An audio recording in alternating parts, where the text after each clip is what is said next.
भारत का संविधान। वीडियो क्रमांक 3, भाग 5 की विषय सूची। आइए इस वीडियो में देखते हैं। भाग 5, संघ। अध्याय 1, कार्यपालिका, राष्ट्रपति और उपराष्ट्रपति। अनुच्छेद 52, भारत का राष्ट्रपति। अनुच्छेद 53, संघ की कार्यपालिका शक्ति। अनुच्छेद 54, राष्ट्रपति का निर्वाचन। अनुच्छेद 55, राष्ट्रपति के निर्वाचन की रीति।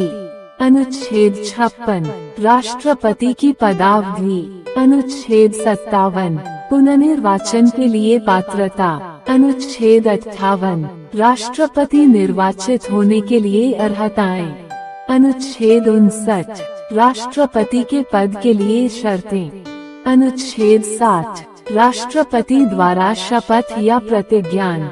अनुच्छेद 61, राष्ट्रपति पर महाभियोग चलाने की प्रक्रिया। अनुच्छेद 62, राष्ट्रपति के पद में रिक्ति को भरने के लिए निर्वाचन करने का समय और आकस्मिक रिक्ति को भरने के लिए निर्वाचित व्यक्ति की पदावधि। अनुच्छेद 63, भारत का उपराष्ट्रपति। अनुच्छेद 64, उपराष्ट्रपति का राज्यसभा का पदेन सभापति होना। अनुच्छेद 65, राष्ट्रपति के पद में आकस्मिक रिक्ति के दौरान या उसकी अनुपस्थिति में उपराष्ट्रपति का राष्ट्रपति के रूप में कार्य करना या उसके कृत्यों का निर्वहन। अनुच्छेद 66, उपराष्ट्रपति का निर्वाचन। अनुच्छेद 67, उपराष्ट्रपति की पदावधि। अनुच्छेद 68, उपराष्ट्रपति के पद में रिक्ति को भरने के लिए निर्वाचन करने का समय और आकस्मिक रिक्ति को भरने के लिए निर्वाचित व्यक्ति की पदावधि। अनुच्छेद 69, उपराष्ट्रपति द्वारा शपथ या प्रतिज्ञान। अनुच्छेद 70, अन्य आकस्मिकताओं में राष्ट्रपति के कृत्यों का निर्वहन। अनुच्छेद 71, राष्ट्रपति या उपराष्ट्रपति के निर्वाचन से संबंधित या संसक्त विषय। अनुच्छेद 72, क्षमा आदि की और कुछ मामलों में दंडादेश के निलंबन, परिहार या लघुकरण की राष्ट्रपति की शक्ति।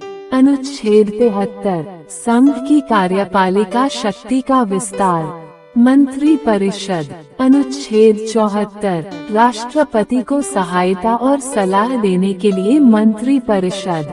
अनुच्छेद 75, मंत्रियों के बारे में अन्य उपबंध। भारत का महान्यायवादी। अनुच्छेद 76, भारत का महान्यायवादी, सरकारी कार्य का संचालन। अनुच्छेद 77, भारत सरकार के कार्य का संचालन। अनुच्छेद 78, राष्ट्रपति को जानकारी देने आदि के संबंध में प्रधानमंत्री के कर्तव्य। अध्याय 2, संसद। साधारण। अनुच्छेद 79, संसद का गठन। अनुच्छेद 80, राज्यसभा की संरचना। अनुच्छेद 81, लोकसभा की संरचना। अनुच्छेद 82।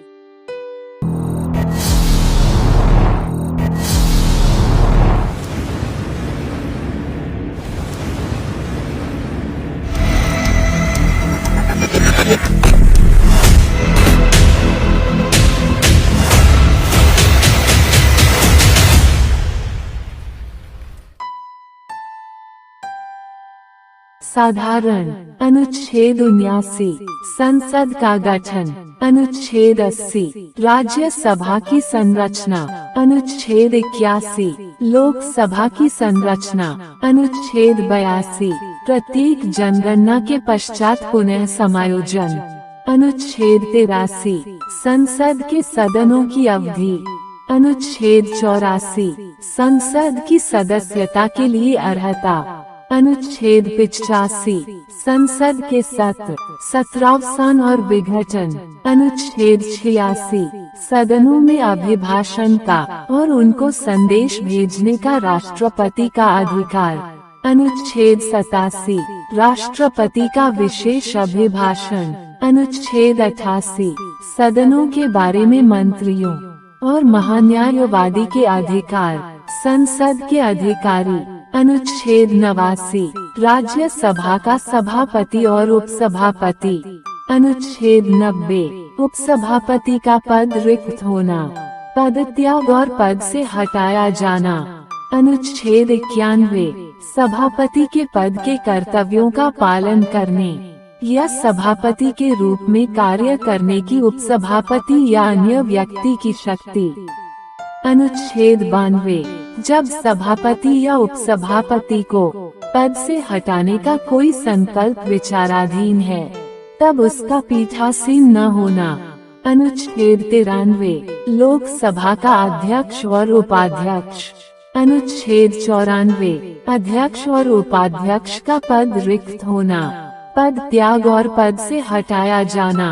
अनुच्छेद 95, अध्यक्ष के पद के कर्तव्यों का पालन करने या अध्यक्ष के रूप में कार्य करने की उपाध्यक्ष या अन्य व्यक्ति की शक्ति। अनुच्छेद 96, जब अध्यक्ष या उपाध्यक्ष को पद से हटाने का कोई संकल्प विचाराधीन है, तब उसका पीठासीन न होना। अनुच्छेद 97, सभापति और उपसभापति तथा अध्यक्ष और उपाध्यक्ष के वेतन और भत्ते। अनुच्छेद 98, संसद का सचिवालय, कार्य संचालन। अनुच्छेद 99, सदस्यों द्वारा शपथ या प्रतिज्ञान। अनुच्छेद 100, सदनों में मतदान, रिक्तियों के होते हुए भी सदनों की कार्य करने की शक्ति और गणपूर्ति। सदस्यों की निरर्हताएं। अनुच्छेद 101, स्थानों का रिक्त होना। अनुच्छेद 102, सदस्यता के लिए निरर्हताएं। अनुच्छेद 103, सदस्यों की निरर्हताओं से संबंधित प्रश्नों पर विनिश्चय। अनुच्छेद 104, अनुच्छेद 99 के अधीन शपथ लेने या प्रतिज्ञान करने से पहले या अर्हित हुए न होते या निरर्हित किए जाने पर बैठने और मत देने के लिए शास्ति। संसद और उसके सदस्यों की शक्तियाँ, विशेषाधिकार और उन्मुक्तियाँ। अनुच्छेद 105, संसद के सदनों की तथा उनके सदस्यों और समितियों की शक्तियाँ, विशेषाधिकार आदि। अनुच्छेद 106, सदस्यों के वेतन और भत्ते। विधायी प्रक्रिया। अनुच्छेद 107, विधेयकों के पुनर्स्थापन और पारित किए जाने के संबंध में उपबंध। अनुच्छेद 108, कुछ दशाओं में दोनों सदनों की संयुक्त बैठक। अनुच्छेद 109, धन विधेयकों के संबंध में विशेष प्रक्रिया। अनुच्छेद 110, धन विधेयक की परिभाषा। अनुच्छेद 111, विधेयकों पर अनुमति, वित्तीय विषयों के संबंध में प्रक्रिया। अनुच्छेद 112, वार्षिक वित्तीय विवरण। अनुच्छेद 113, संसद में प्राक्कलनों के संबंध में प्रक्रिया। अनुच्छेद 114, विनियोग विधेयक। अनुच्छेद 115, अनुपूरक, अतिरिक्त या अधिक अनुदान। अनुच्छेद 116, लेखानुदान, प्रत्ययानुदान और अपवादानुदान। अनुच्छेद 117, वित्त विधेयकों के बारे में विशेष उपबंध। साधारणतया प्रक्रिया। अनुच्छेद 118, प्रक्रिया के नियम। अनुच्छेद 119, संसद में वित्तीय कार्य संबंधी प्रक्रिया का विधि द्वारा विनियमन। अनुच्छेद 120, संसद में प्रयोग की जाने वाली भाषा। अनुच्छेद 121, संसद में चर्चा पर निर्बंधन। अनुच्छेद 122, न्यायालय द्वारा संसद की कार्यवाहियों की जांच न किया जाना। अध्याय 3, राष्ट्रपति की विधायी शक्तियाँ। अनुच्छेद 123, संसद के विश्रांति काल में अध्यादेश प्रख्यापित करने की राष्ट्रपति की शक्ति। अध्याय 4, संघ की न्यायपालिका। अनुच्छेद 124, उच्चतम न्यायालय की स्थापना और गठन। अनुच्छेद 124 का राष्ट्रीय न्यायिक नियुक्ति आयोग। अनुच्छेद 124 ख आयोग के कृत्य। अनुच्छेद 124 ग विधि बनाने की संसद की शक्ति। अनुच्छेद 125 न्यायाधीशों के वेतन आदि। अनुच्छेद 126 कार्यकारी मुख्य न्यायमूर्ति की नियुक्ति। अनुच्छेद 127 तदर्थ न्यायाधीशों की नियुक्ति। अनुच्छेद 128 उच्चतम न्यायालय की बैठकों में सेवानिवृत्त न्यायाधीशों की उपस्थिति। अनुच्छेद 129 उच्चतम न्यायालय का अभिलेख न्यायालय होना। अनुच्छेद 130 उच्चतम न्यायालय का स्थान। अनुच्छेद 131 उच्चतम न्यायालय की आरंभिक अधिकारिता। अनुच्छेद 131 का केंद्रीय विधियों की संवैधानिक वैधता से संबंधित प्रश्नों के बारे में उच्चतम न्यायालय की अनन्य अधिकारिता लोप किया गया। अनुच्छेद 132 कुछ मामलों में उच्च न्यायालयों से अपीलों में उच्चतम न्यायालय की अपीलीय अधिकारिता। अनुच्छेद 133 उच्च न्यायालयों से सिविल विषयों से संबंधित अपीलों में उच्चतम न्यायालय की अपीलीय अधिकारिता। अनुच्छेद 134 दांडिक विषयों में उच्चतम न्यायालय की अपीलीय अधिकारिता।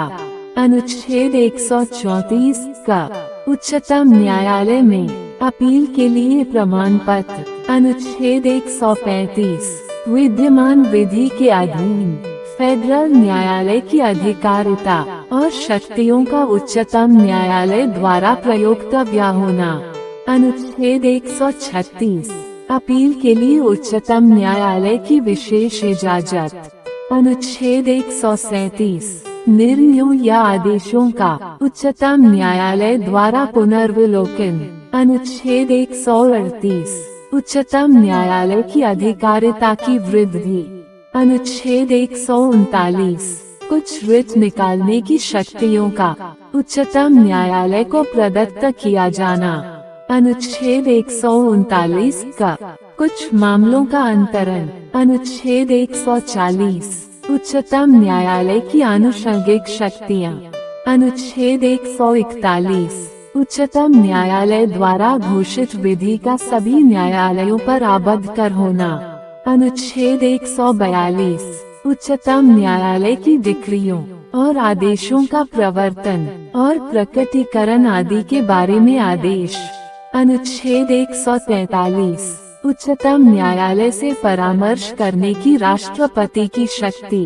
अनुच्छेद 144 सिविल और न्यायिक प्राधिकारियों द्वारा उच्चतम न्यायालय की सहायता में कार्य किया जाना। अनुच्छेद 144 का विधियों की संवैधानिक वैधता से संबंधित प्रश्नों के निपटारे के बारे में विशेष उपबंध लोप किया गया। अनुच्छेद 145 न्यायालय के नियम आदि। अनुच्छेद 146 उच्चतम न्यायालय के अधिकारी और सेवक तथा व्यय। अनुच्छेद 147 निर्वाचन। अध्याय 5 भारत का नियंत्रक महालेखा परीक्षक। अनुच्छेद 148 भारत का नियंत्रक महालेखा परीक्षक।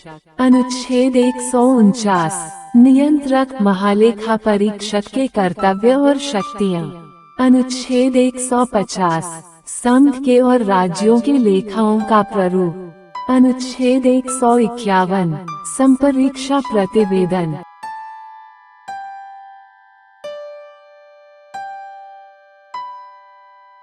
अगले वीडियो में देखेंगे भाग 6 से आगे।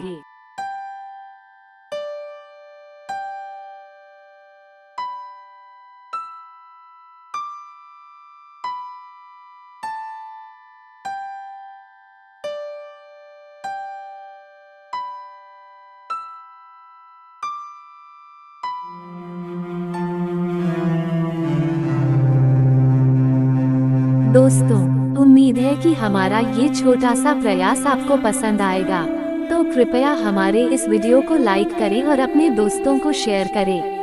और हाँ, चैनल को सब्सक्राइब करना ना भूलें। धन्यवाद।